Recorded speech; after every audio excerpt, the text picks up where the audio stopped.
আমি বইটি পড়ব। আমার বাবা বাজারে যাবে। আমার মা রান্না করবে। হ্যাঁ বন্ধুরা, এই বাক্যগুলো আমরা কিভাবে ইংরেজিতে প্রকাশ করতে পারি? বন্ধুরা, যখন কোনো কাজ ভবিষ্যতে করা হবে, সেক্ষেত্রে আমরা উইল দ্বারা প্রকাশ করতে পারি।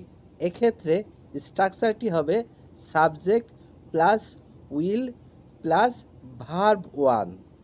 তো বন্ধুরা, আসো আমরা কিছু উদাহরণের মাধ্যমে বিষয়টি চর্চা করার চেষ্টা করি। Let's get started. আমি বইটি পড়ব। I will read the book. আমার বাবা বাজারে যাবে। My father will go to the market. আমার মা রান্না করবে। My mother will cook. আমার বোন ছবি আঁকবে।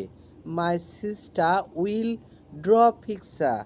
আমার বন্ধু দৌড়াবে। My friend will run.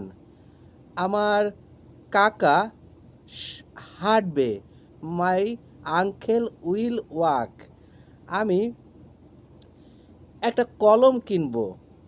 I will buy a pen. বন্ধুরা, সবথেকে মজার বিষয় হলো এটা, যখন তুমি ভবিষ্যতে কোনো কিছু প্রকাশ করতে যাবা দ্বারা উইল ব্যবহার করে, সেক্ষেত্রে সাবজেক্টের কোনো ঝামেলা থাকছে না। এখানে সকল সাবজেক্টের ক্ষেত্রে তুমি উইল ব্যবহার করতে পারো।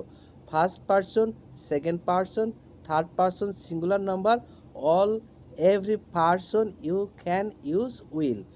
Actually, previous years ago, people use shall, but modern English use or modern English approval that we can use will every place.